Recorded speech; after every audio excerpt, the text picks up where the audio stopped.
Welcome to the deep dive. We take all the research, the sources, the notes, and basically pull out the most important insights just for you. Today we're digging into the story of a name that, well, it's pretty much synonymous with huge ambition, massive scale, global influence.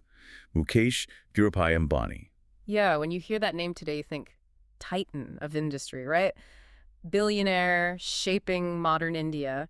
But the story, actually, it starts somewhere completely different. Surprisingly humble beginnings, really. Nothing like the world he operates in now. Exactly.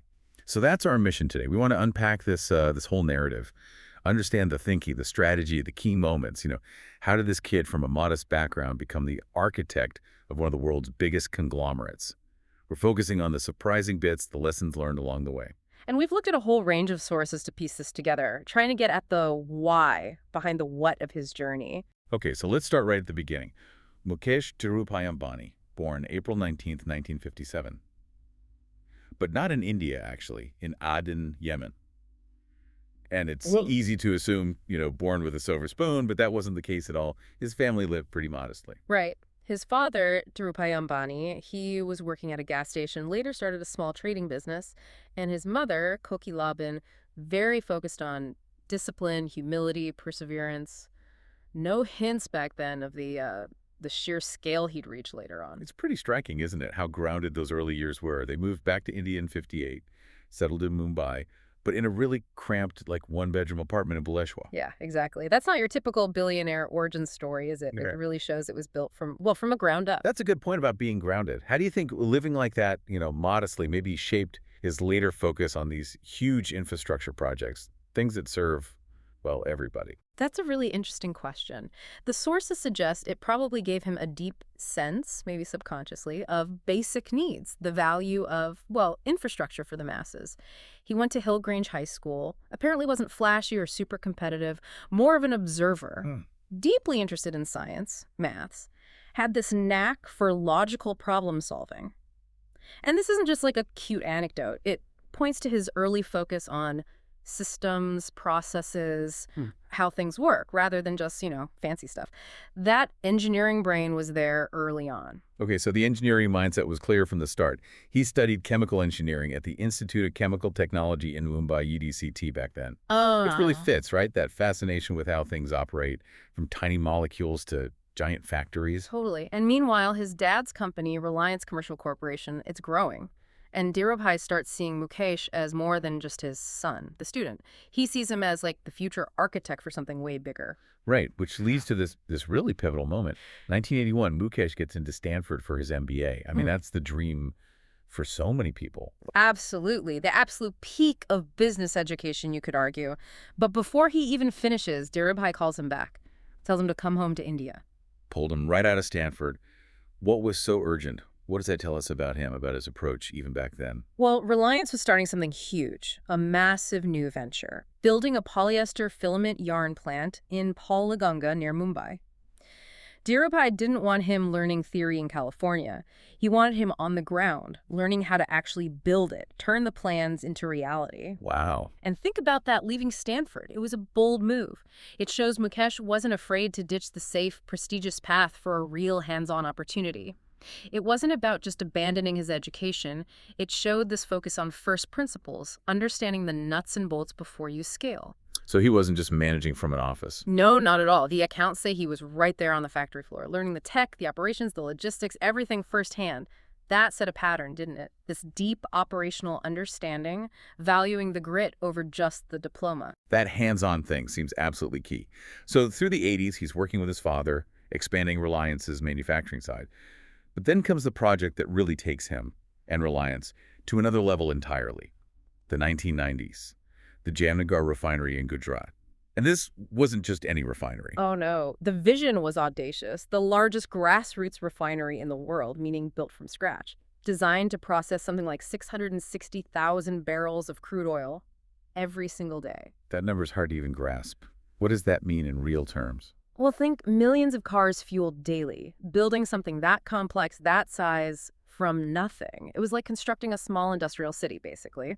A lot of people looked at the plans and just thought impossible, or at least impossible in the time frame they were aiming for. So how did he pull off something that seemed impossible? What was the magic ingredient? His approach to that kind of insane scale? It really showcased his engineer's mind, but applied to business strategy. He saw it as one huge integrated system, from getting the crude oil to refining it to distributing the final product. He meticulously planned and linked every single stage. No silos. Right, total integration. Exactly. And the result, they finished it ahead of schedule. And, get this, significantly cheaper than similar projects around the world. Jamnagar eventually got even bigger, becoming the largest refining complex on the planet. It absolutely cemented Reliance's place in global energy, and that integrated approach, controlling everything, that became crucial later for Geo. Okay, so he's built this energy behemoth with Jamagar. But then comes maybe the biggest challenge yet, on a personal level too. 2002. His father, Dhirubhai, passes away. And crucially, without a will. Yeah, that set the stage for a really difficult period. A very public, very bitter feud erupted between Mukesh and his younger brother, Anil. It was huge news, this family saga playing out, the future of his massive empire hanging in the balance. Everyone was watching. And it led to the split, right, Yep. in 2005. That's right. The empire was divided. Mukesh kept Reliance Industries Limited. That meant the core petrochemicals, refining, oil and gas, the older stuff, you might say. Anil got the telecom, power, and financial services businesses. And thinking back then, Well, the common perception, and you saw this a lot in the press, was that Anil actually got the better deal, the more modern, the future-ready parts of the business. That perception, whether it was right or wrong, definitely sets up what Mukesh did next. It creates this really interesting contrast. okay, so that's fascinating context. Anil gets the perceived future businesses. How does Mukesh react? What's his next move to redefine Reliance, especially after letting go of telecom initially? Well, he doesn't rush, but then around 2010, very quietly, he starts working on something new, something that would completely redraw India's digital map, Reliance Jio Infocom. Ah, Geo, right. What was the situation in Indian telecom back then? It was pretty stagnant, actually, dominated by just a few big players.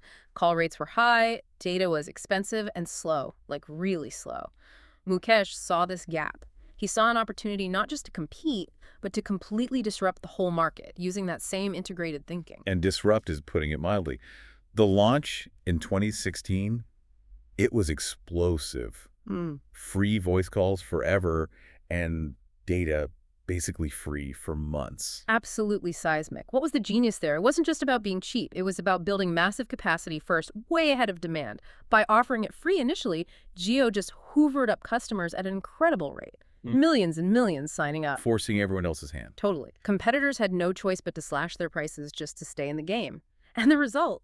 Within like 3 years, Jio had over 350 million subscribers. Boom, India's biggest telecom operator. But it wasn't just business, was it? It fundamentally changed society, making data affordable for hundreds of millions. A huge boost for digital India. And Geo was always meant to be more than just calls and data, wasn't it? Oh yeah. From the start, Mukesh saw it as the foundation, the backbone for a whole digital ecosystem. Think e-commerce, entertainment streaming, cloud services, fintech, all built on Jio's network. And that vision, that potential, is what attracted those huge investments in 2020. Over $20 billion pouring in from giants like Facebook, Google, Intel. Which did more than just raise cash, right? It was a massive statement. It showed Reliance wasn't just an Indian energy company anymore. It was a global tech player. And it let them wipe out their debt ahead of schedule. Huge validation. So while Geo is rewriting the digital story, there's another huge transformation happening on the ground, right? Reliance Retail. Exactly. Kind of in parallel, under Mukesh's leadership, Reliance Retail just grows and grows, becoming the biggest retailer in India.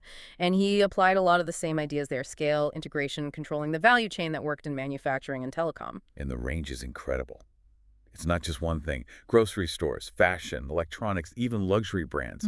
How did they get so dominant in such a really complex market like India? It was a mix. They grew organically, building lots of stores, but they also made smart acquisitions. Remember, they bought Hamleys, the British toy store, plus powerful partnerships with international brands, all backed by huge investment in logistics, supply chains, the boring stuff that actually makes retail work at scale. And, they could leverage all that geo data to understand what customers wanted.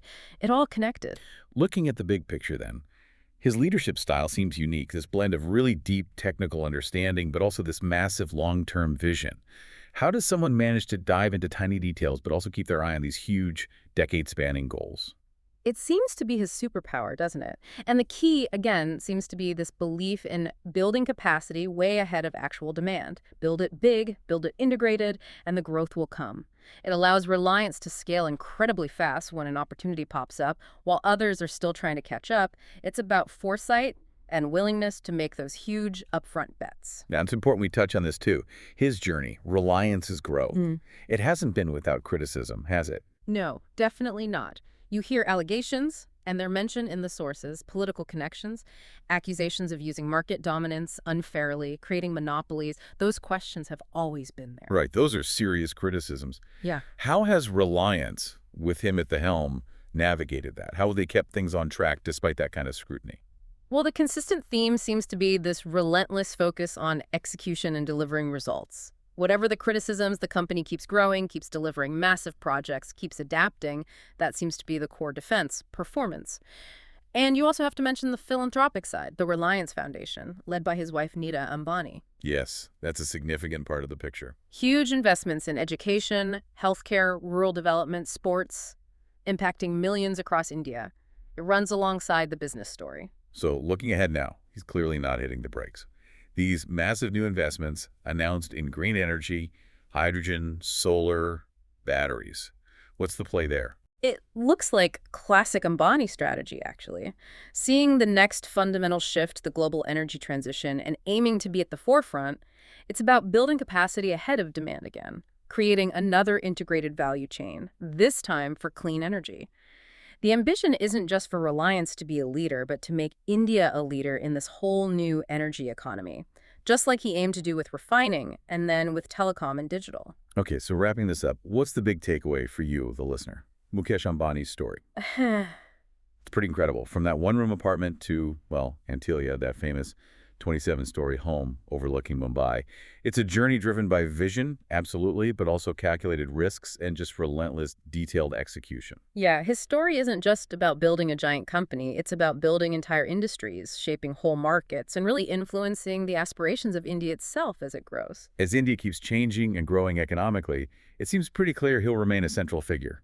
Not just as a name on a rich list, but as someone actually building the future, brick by digital brick. It really highlights that success isn't only about having the idea or the knowledge. It's about having the sheer courage, the grit, to act on it, especially on an almost unimaginable scale. So maybe here's a final thought to leave you with from this deep dive. We talk a lot about the size of dreams, and they definitely matter. But perhaps what matters even more is the courage to ditch the safe route, and then the relentless, often unglamorous execution needed to actually make those massive dreams happen.